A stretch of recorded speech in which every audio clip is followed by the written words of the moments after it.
जय राम जय जय राम श्री राम जय राम जय जय राम श्री राम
કાલે હનુમાનજીની વંદના આપણે કરી ક્રમમાં કથાના ક્રમશઃ.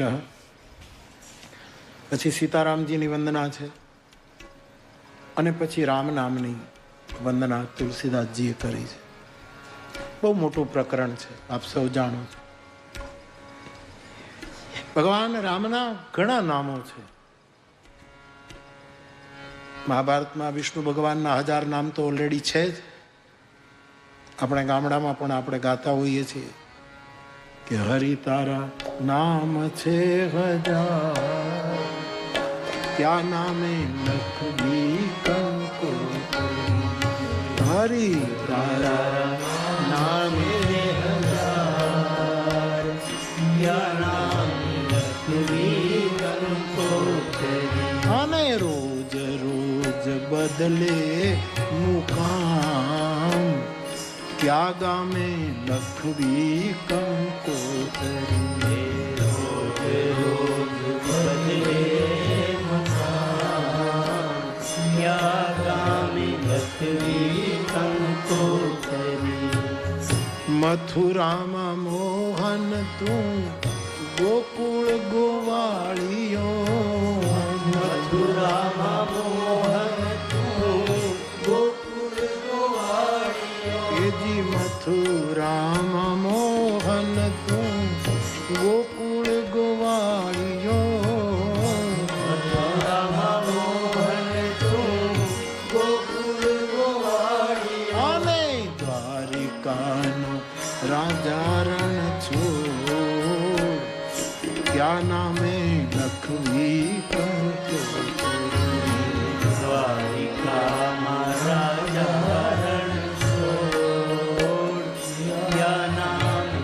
લખવી કંકોત્રી. હરિ તારા નામ છે 1000, ત્યાં નામે લખવી કંકોત્રી.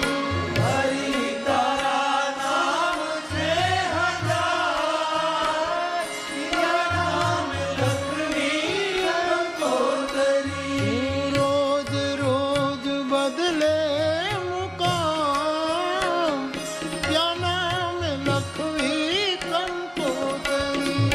રોજ રોજ બદલે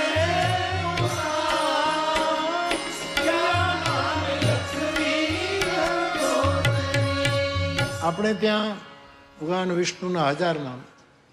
આપણા અધ્યાત્મએ આપેલી સાધકોને ફ્રીડમ છે કે આમાંથી તમે જે નામ પસંદ કરો એનું ચડજો. અમે કોઈ તમને દબાવ નહીં કરી કે તમે આ જ નામ. દુર્ગાના 1000 નામ, ભગવતી દુર્ગાના શાસ્ત્રીય 1000 નામ. રાજેશ મિસ્કિન ભમંસનું જે મેગેઝિન નીકળે છે એમાં ક્રમશઃ માં દુર્ગાના મંત્રો લઈ અને 1000 નામની વ્યાખ્યા પોતે નવનીત સમર્પણમાં એ કરે છે. શંકર ભગવાનના 1000. આ મને તમને અપાયેલું સ્વતંત્રતા. કે અમે તમને કહીએ કે આ જ નામ નહીં, તમે આમાંથી તમારી રુચિ, તમારો સ્વભાવ, તમને જેમાં પ્રીતિ જાગે એ નામ તમે લો. આટલું આપણું અધ્યાત્મ આપણને વિશાળતાથી આવી છૂટ આપે છે. તો રામના પણ અનેક નામ છે. કોઈ એને રઘુવીર કહે, કોઈ રઘુનાથ કહે, કોઈ રઘુપતિ કહે, કોઈ રાઘવ કહે, કોઈ રઘુનંદન કહે, અનેક નામ હે. અયોધ્યાના માણસો પણ ભગવાન રામને, પરિવારજનો પણ રામને પોતપોતાની રુચિ પ્રમાણે નામ લઈને બોલાવતા હતા.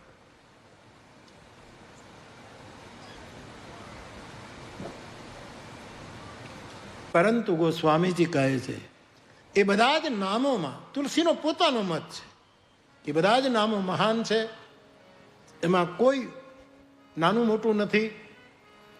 પરંતુ એ બધા જ નામમાંથી હું રામ નામની પ્રથમ વંદના કરું છું. અને રામ નામ એ રામ નહોતા પ્રગટ થયા અયોધ્યામાં, એના પહેલાથી છે. રઘુવંશી રામ પછી આવ્યું, રઘુનાથ રામ પછી આવ્યું, રઘુપતિ પછી આવ્યું, રઘુનંદન પછી આવ્યું, કૌશલ્યાનંદ વર્ધક પછી આવ્યું. આ બધા નામો તો રામના ત્રેતાયુગમાં પ્રાગટ્ય પછી, પણ જે રામ મહામંત્ર છે એ તો આદિ અનાદિકાળ છે. તેથી તુલસી કહે છે બંદવ નામ રામ રઘુવર કો. રઘુવરના અનેક નામોમાં હું રામ નામની વંદના કરું છું. જે નામ અગ્નિ, સૂર્ય અને ચંદ્રનું કારણ છે. કારણ વગર કાર્ય ન થાય. આ કાર્યકારણ જગતનો સિદ્ધાંત છે. અહીંયા કથા છે એટલે આપણે બધા ભેગા થયા છીએ. કથા ન હોત તો આપણે કોઈ અહીંયા ભેગા ન. સ્વાભાવિક છે. કાર્યકારણ એ જગતના ભૌતિક જગતનો સિદ્ધાંત છે. તો આ સૂર્ય પ્રકાશે છે એનું કારણ રામ છે. ચંદ્ર શીતળતા આપે છે એનું કારણ રામ છે. અગ્નિમાં દાહકતા છે એનું નામ, એના કારણમાં રામ છે. હેતુ કૃષાન, હેતુ એટલે કારણ. આ ત્રણેયની જે ઉર્જા છે એના મૂળમાં રામ. રકાર, અકાર, મકાર. આ શાસ્ત્રીય રીતે પણ સિદ્ધ થયું. હેતુ કૃષાનો ભાનો હિમકરકો. રામ નામ બ્રહ્મા વિષ્ણુ મહેશ મય છે. જેમ બ્રહ્મા સૃષ્ટિનું ઉત્પન્ન કરે, વિષ્ણુ પાલન કરે, શિવજી સંહાર કરે, એમ રામ નામ મારા તમારા જીવનમાં એક સાત્વિક સૃષ્ટિ ઉત્પન્ન કરે છે. બે જણા એક હામામાં રામ રામ કરે એટલે ચહેરા ઉપર સ્મિત આવે અને બધો ખાર ભૂલી જાય માણસ સાહેબ. કારણ કે સાત્વિક સૃષ્ટિ રામ નામ દ્વારા ઉત્પન્ન થાય. કેમ છો બાપા? રામ રામ, રામ રામ, જય શ્રી રામ, જય શ્રી રામ. તો માણસના ચહેરા ઉપર મુસ્કુરાહટ આવે, એક સત્વ ગુણનું સર્જન થાય રામ નામને લીધે. રામ નામ આપણામાં જે સાત્વિક સૃષ્ટિ ઉત્પન્ન થયું હોય એનું પાલન કરે, એનું પોષણ કરે, એનું વૃદ્ધિ કરે. અને રામ નામ આપણા જીવનમાં જે સત્વ પ્રધાન ઉર્જા આવી હોય એમાં અનાવશ્યક બીજી ઉર્જા આવે, નુકસાનકારક, જે ચાહી ન હોય. જેમ ખેતરમાં આપણે ઘઉં વાવીએ, બાજરો વાવીએ અને પછી જે બીજું કારણ વગરનું ઘાસ ઉગે છે એ વાવ્યું નથી આપણે, એ ઉગે. એમ તમે જે બીજ વાવો છો એની આજુબાજુમાં નકામી વસ્તુ ઉગે જ છે. તમે આખા જગતનું સારું કરતા હો તો એ અમુક લોકો તમારી નિંદા કરે, એ નિંદામણ કરાવવું જ પડે.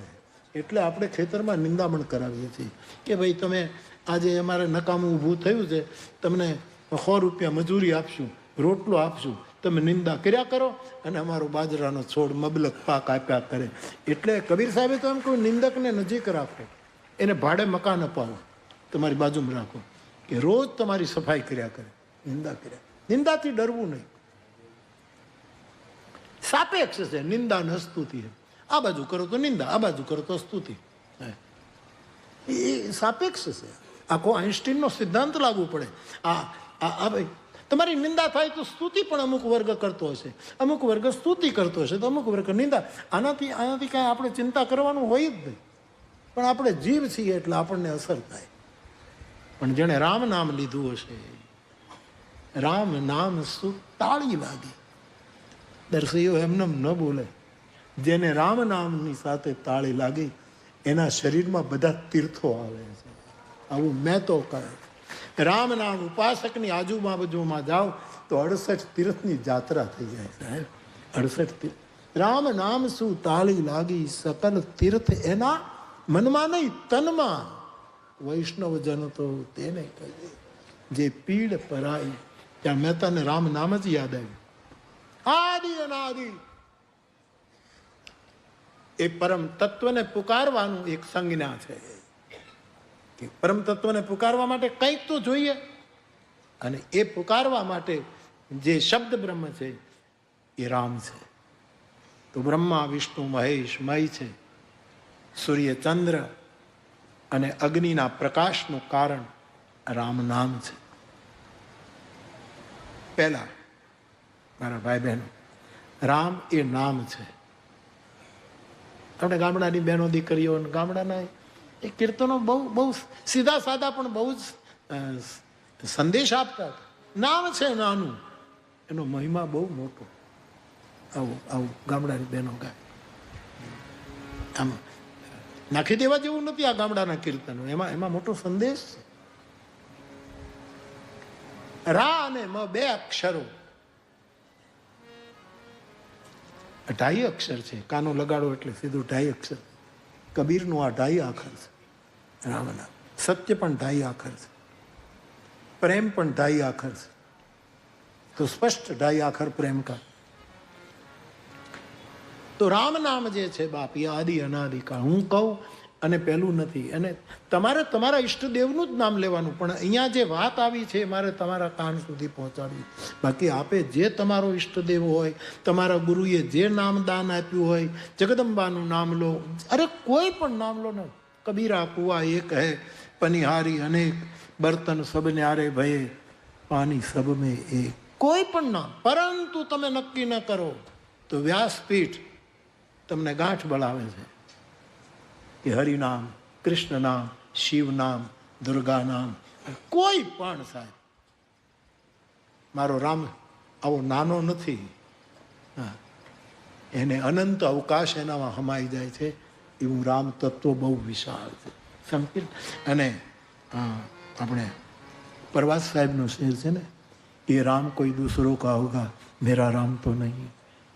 જે નાનો એવો રામ હોય એ વ્યાસપીઠનો રામ નથી, વિરાટ જે છે એ રામની આપણે વાત. બેન સાંપ્રદાયિક છે રામ, બેન સાંપ્રદાયિક નામ. ઘણા લોકો રામ નામ લેવાથી ડરે. આપણે બોલીએ તો આપણને કોઈક સાંપ્રદાયિક કહેશે તો રામ નામ કેમ લેવાય, કેમ લેવાય? બોલો. વાંદરાઓ લેતા હતા એટલે આપણે વાંદરામાંથી પણ જવું છે તો પછી રામ મહા. તો એક વસ્તુ રામ એ નામ છે. બીજું રામ એ મંત્ર છે.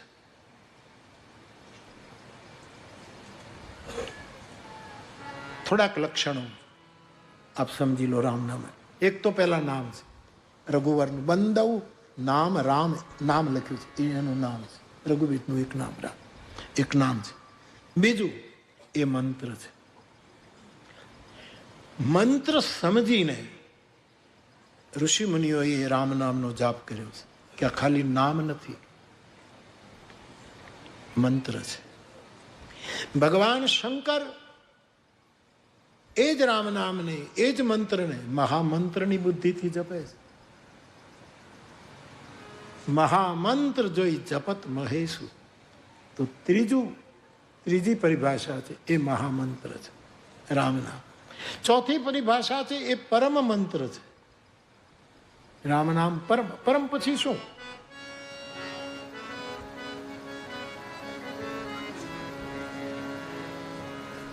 પરમ મંત્ર છે. કહેવા દો રામ નામ ગોપ્ય મંત્ર છે, બહુ જ ગોપ્ય છે. આમ આપણે બોલીએ છીએ પણ એનું જે રહસ્ય છે, મેં મારા આ કથા જીવનની યાત્રામાં એવા સિદ્ધ શબ્દ લગાડું તો ખોટો નહીં, એવા મહાપુરુષોને જોયા છે અને એમણે મારી સાથે મૌનમાં વર્ષોથી મૌન રહેતા 3-4 સાધુઓનો પરિચય મને એવો થયો. એક હિમાલય, એક વડોદરા કાયાવરોહણ, એક ઇવન કચ્છના. એમણે મને એમ કહ્યું કે બાપુ આટલા વર્ષોથી અમે સાધના કરીએ છીએ, પણ વર્ષો પછી એ સમજાયું છે કે બધાનો સાર રામનું નામ છે. રામનું નામ. ઉપનિષદોને જ્યુસ કરીને પી ગયેલા મહાપુરુષો કહે છે આખરે રામ નામ છે. આ વાત મારે તમારા સુધી પહોંચાડવી છે. પ્રભુનું નામ.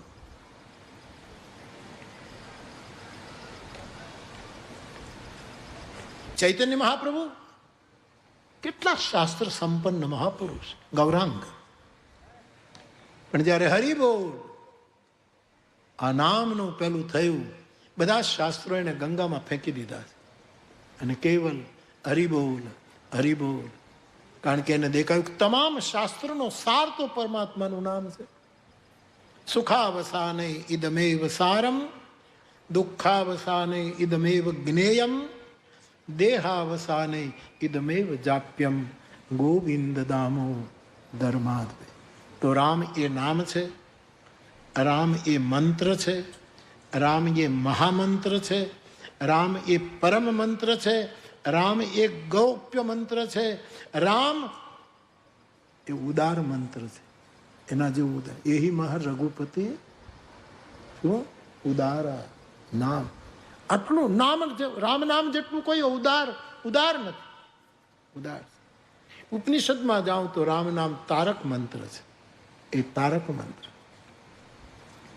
રામ નામ સમસ્ત શાસ્ત્રનો સારભૂત મંત્ર છે.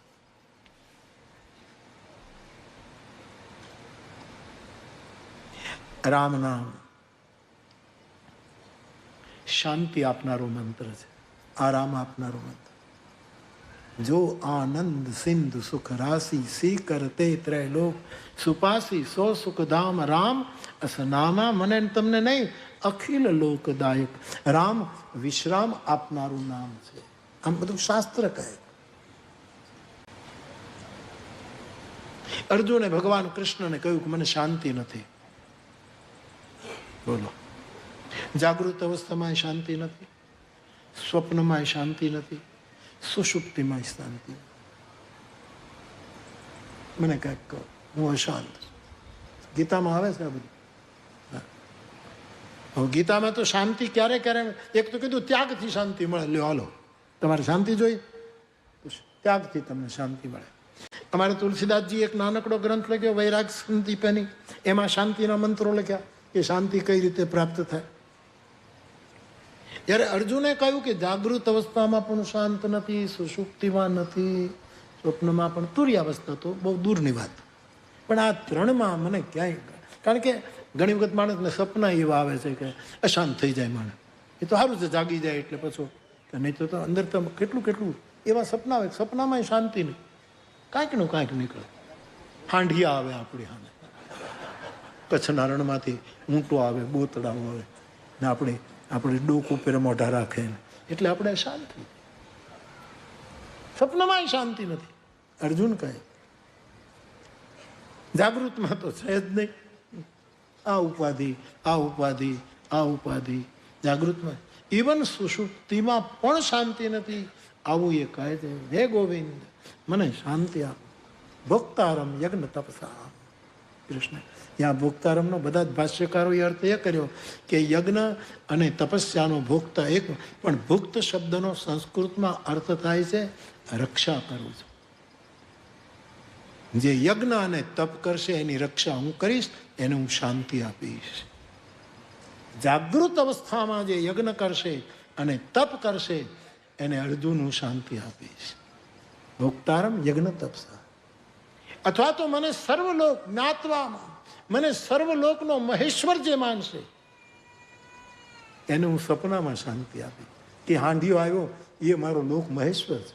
મારા સપનામાં દુશ્મન આવ્યો એ પણ બ્રહ્મ જ છે. મારું ગળું કોઈએ પકડ્યું એ પણ મારો હરિ જ છે. સ્વપ્નમાં સર્વલોક મહેશ્વર. અને સુષુપ્તિમાં એ મારો સુરત છે. સર્વભૂતોમાં મારો સુરત. એને હું શાંતિ આપું છું. પરંતુ મહાભારતકાર એક ડગલું આગળ જાય છે. આ તો મહાભારતની ગીતામાં આવ્યું, પણ મહાભારતકાર વ્યાસ અને યુધિષ્ઠિરના સંવાદમાં આગળ જાય છે કે આ બધા શાંતિના ફાંફા છે. આ શાંતિ મેળવવા માટે યજ્ઞ કરવો પડે, આ કરવું પડે, બધા માટે સુલભ નથી. ત્યારે વ્યાસજી સમજાવે છે યુધિષ્ઠિરને કે આ બધું મૂકી દે, એક કૃષ્ણ નામ લે, તારી મુઠ્ઠીમાં શાંતિ આવી જશે. એટલે હરિનું નામ એ શાંતિ, પરમ શાંતિ આપનારું તત્વ છે. રામ રામ બોલીએ એટલે કે હે રામ, આપણને કેટલો વિશ્રામ આવે છે. હાશ, હે હરિ એમ કરીને બેસી જઈએ, આરામ આપે. સકલ લોકદાયક વિશ્રામ. તો રામ નામ વિશ્રામ આપનારું તત્વ છે. રામ નામ આપણું કવચ છે. બહુ અનુભવ પછી કહું છું, રામ નામ કવચ છે. તમારું બહુ ધ્યાન રાખો. એવી પળમાં તમને પરમાત્મા તમારી નિયતિ એવી રીતે કંઈક ગોઠવી હોય કે એવી સ્થિતિમાં તમને મૂકી દે, ત્યારે તમારું રામ નામ કવચ બનીને જે તમે નામ લેતા હો. હું વારંવાર કહું છું કે ટૂંકો અર્થ નહીં કરતો. તમારી જગદંબા આડી આવીને ઊભી રહે છે. હે માં, હે દુર્ગા, હે પરાંબા, એ આવીને તમારો મહાદેવ આવીને ઊભો રહે છે. એનું નામ, બીજું કંઈ કરવાની જરૂર નથી. અને છેલ્લી ઘડીએ જ્યારે તમને એમ થાય કે આ હા હા ઓકે અમને હાંચવી લીધા, ત્યારે એમ થશે કે નામ કેટલું મહાન છે, નામ કેટલું. અરે ઘણી વખત સમાજના પ્રતિષ્ઠિત માણસનું નામ પણ આપણું કવચ બની જાય. આ તો હરિનું નામ છે. ફલાણા ભાઈએ કીધું હતું એવું તમે નામ આપો તો એ લોકો તમને રાહત આપી દે. ત્યાં તો આ તો પ્રભુનું નામ છે, કવચ છે રામ નામ. તો ગોપ્ય છે, શાંતિદાતા છે, મુક્તિદાતા છે. કાશી મરત જંતુ અવલોકી. રામ નામના પ્રતાપથી ભગવાન રામ કાશીમાં મરતા હોય બધાને મુક્તિ પ્રદાન કરે છે, મુક્તિનો ભંડારો ચલાવે. રામ નામથી શક્તિ વધે છે સાહેબ. યસ, ઉર્જા ઓછી ન થાય, શક્તિ બહુ વધે. તમે જે તમારું જીવનનું કાર્ય હોય એમાં તમને રામ નામથી ઉર્જા બહુ મળે. રામ નામ તમને થાકવા ન દે, થાકવા ન.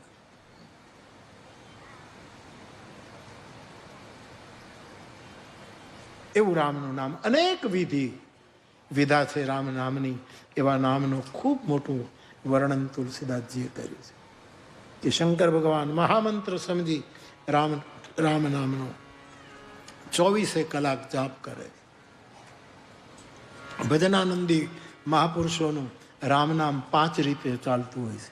એક, આંખને પલકે પલકે રામ, મટકે મટકે, એને ખબર ન હોય અને હર પલક હરીને ભજતી હોય, મટકે મટકે રામ. હૃદયની ધડકન ધડકન રામ બોલે. ત્રીજું, શ્વાસોશ્વાસ રામ નામ, હાલતા ચાલતા ડગલે ને પગલે રામ નામ ચાલતું. અને હૃદયમાં ધમની શીરા જેટલી રક્તવાહિનીઓ ફરતી હોય એ બધાએ રોમ રોમમાં. સાધકને ખબર ન પડે. કબીર સાહેબને ખબર પડી ગઈ તો જગતને સંદેશ આપવા માટે એને કહ્યું કે સુમિરન મેરા હરિ કરે. હવે હું નથી બોલતું, મારો હરિ. કબીરા મન નિર્મલ ભયો, જૈસો ગંગા નીર, પીછે પીછે હર ફિરે કહત કબીર. સાહેબ, હું કાલે કહેતો હતો ને કે કબીર સાહેબ ધારત તો સંસ્કૃતમાં રચના કરી શકે. એના ગુરુ રામાનંદ છે, આચાર્ય ભગવાન છે રામાનંદ, સંસ્કૃતના મૂળ પુરુષ છે. કબીર સાહેબને જે આખી કથા છે, અત્યારે એટલો અવકાશ આવા સમર્થ ના. અને હું કબીર સાહેબનું બીજક જોઉં અથવા તો એમનું જે સદ સાહિત્ય છે, આપણને જગાડનારું જે સાહિત્ય છે, અજવાળું આપે, એમાં સાહેબ મને થોડાક શબ્દો સંસ્કૃતના મળ્યા છે જે બિલકુલ દેહાતી ભાષા નથી. થોડાક શબ્દો મળીએ એના ઉપરથી સાબિત થાય કે એને સંસ્કૃતની ખબર હતી, પણ જાણી જોઈને છેલ્લા માણસ સુધી સાહેબને પહોંચાડવું હતું, સતનામ પહોંચાડવું હતું, સદ સાહેબને પહોંચાડવા હતા, સદગ્રંથને પહોંચાડવું હતું. એટલે એમણે આપણી ભાષાને ઉપયોગમાં લીધી. બાકી મહાપુરુષોમાં બધું જ હોય સાહેબ, બધું જ હોય. હું કબીર સાહેબનું દર્શન કરું ત્યારે મને અમુક શબ્દો મળે, ત્યારે એક ક્ષણ તો મને એમ થાય કે આ શબ્દ કબીર સાહેબ, જેમ કે પેલું વાતાયન શબ્દ મેં કાઢ્યો, મને એમ થાય કબીર સાહેબ વાતાયન શબ્દ બોલે જ નહીં, એ તો શિષ્ટ સાહિત્યનો મોટો શબ્દ છે. વાતાયન વિચાર એ જે આખું પદ છે એ ક્યાંથી લીધું? બધું જ હોય સાહેબ. કારણ કે કબીર સાહેબ પણ રામ નામની વાત કરે છે, ગુરુ નાનક દેવ પણ રામ નામની વાત કરે છે, બધા જ મહાપુરુષો રામ નામ એ સાર છે. ફરી એક વખત જે ઈષ્ટદેવ હોય એનું નામ લેજો, પરંતુ ઘણા મને એમ કહે છે કે અમે રામ રામ કરીએ તો અમારે ભગવતી માતાજીનું નામ આવવા મળે, હે ભવાની, હે દુર્ગા, હે મોગલમાં, હે ખોડિયાર, હે સોનલમાં. સહજ આવતું હોય તો લો, એ બધું રામ જ છે. સહજ થવું જોઈએ, હા, હોશિયારી નહીં કરવાની. નીકમાં પાવડો નહીં મારવાનો. કોકના ક્યારામાં પાણી જતું હોય અને ખેડૂતો પાવડો મારે, પાવડો મારીને આમ બંધ કરો એટલે એ ક્યારામાં પાણી જવાનું બદલે બીજા કાણામાં આપણે પાવડા મારીએ છીએ. એને વહેવા દો, સહજ આવે. મારો કબીર સાહેબ કહે સાધો સહજ, સહજ જીવન. ઘણા લોકો મને કહે છે અમે હનુમાન ચાલીસા કરીએ તો ભૂસુંડી રામાયણ શરૂ થાય. જે શરૂ થાય શરૂ થઈ જાઓ, સહજ થવા દો. પરંતુ નિર્ણય ન કરી શકો તો શાસ્ત્ર અને સંતો બંને કહે છે રામ નામ આટલી વસ્તુ છે, પરમ મંત્ર છે, અદ્ભુત છે, આપણું રક્ષણ કરે છે. રામ એવા રામ નામની વંદના કરતા તુલસીએ 72 ચોપાઈઓ લખી, પંક્તિઓ લખી છે, 2-5 ચોપાઈ.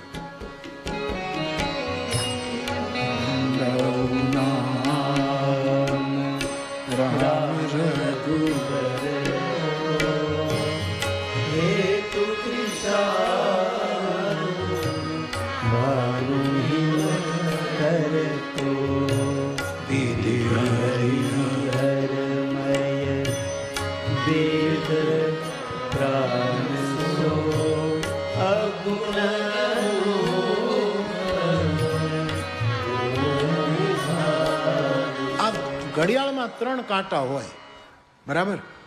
1 સેકન્ડ કાંટો હોય, એ સતત ફર્યા કરે.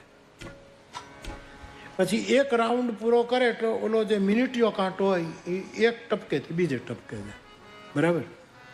પછી એ આખો રાઉન્ડ પૂરો કરે, મિનિટીયો સેકન્ડીઓ, મિનિટીયો, એ આખો રાઉન્ડ પૂરો કરે એટલે ઓલો કલાકીઓ જે હોય એ 1 નંબરથી બીજા નંબર ઉપર જાય. આનો અર્થ એવું છે, આ ઘડિયાળનું એટલું સરળ અધ્યાત્મ છે, પણ વિદ્વાનોને મારું સરળ અધ્યાત્મ સમજાતું નથી, એટલે એ લોકો બોલતા નથી. એનું કઠિનમાં કઠિન અધ્યાત્મ હું સમજી જાઉં છું. તમે જો હવે આમાં શું છે કે સેકન્ડ કાંટો એ આપણે છે, સતત હરિનામ જપો, નોન સ્ટોપ, પ્રતિપલ, હર ક્ષણ. તુમ પુનિ રામ રામ દિન રાતી, સાદર જપો અનંદ અનંગ અરાતી. નિષ્કામ ભાવથી રામ નામ જપાય. શિવજી અનંગ અરાતી શબ્દ લખો, 24 કલાક જપે, એની પાછળ કોઈ કામના નથી. અનંગ એટલે કામદેવ. નિષ્કામ ભાવથી તમે 24 કલાક નામ જપો. એમ પાર્વતી કહે, હું ને તમે સંસારી છીએ. પાર્વતી કહે આપણે શૃંગારસમાં ડૂબેલા છીએ, સંસારી છીએ, છતાંય મારો અનુભવ છે તમે નિષ્કામ છો, કારણ કે તમે રામને 24 કલાક જપો છો. ત્યાં કામને જગ્યા જ નથી. સાદર જપવું અનંગ અરાતી. સંસારીને તો ખબર પડે કે આમાં કામ છે કે રામ છે. પાર્વતી પ્રમાણપત્ર આપે. તો મારે ને તમારે સેકન્ડીઓ જે કાંટો છે એની જેમ સતત રામ નામ લઈશું તો મિનિટનો કાંટો છે એ સાધુ પુરુષનો કાંટો છે. આખો રાઉન્ડ પૂરો કરીએ તો કોઈક સાધુ ક્યારેક આપણે આંગણે આવીને ઊભો રહે રામ નામના બધા. અને પછી સાધુ આપણા માટે ભજન શરૂ કરે ને એ 1 રાઉન્ડ પૂરો કરે એટલે કલાકનો કાંટો ઈશ્વર છે.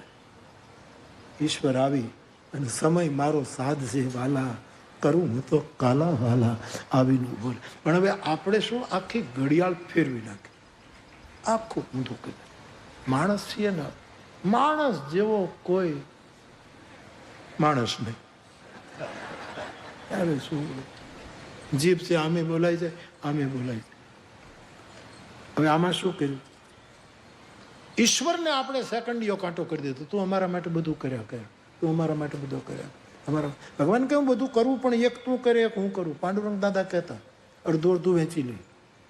હું બધું કરું, પણ એક તું કરે, એક હું કરું. આ પાંડુરંગ દાદાના વિચારો છે. પાંડુરંગ દાદા એમ કહેતા કે તું ખેતર તું ખેડ તો વરસાદ હું લાવું. ખેતર ખેડી છે કે વરસાદ લવાય? જે કૃત્રિમ જે પ્રયોગો થાય એ કાંઈ બહુ સફળ નથી થયા. થાય છે, વાદળા ચડે, આ કરે. ઘણા તો વાદળા ચડે, કાંઈ વરસાતો નહીં. ખાલી વાદળામાં ધુવાડો દેખાય ને રૂપિયાનો ધુવાડો, પાણીનું ટીપું એક પડ્યું.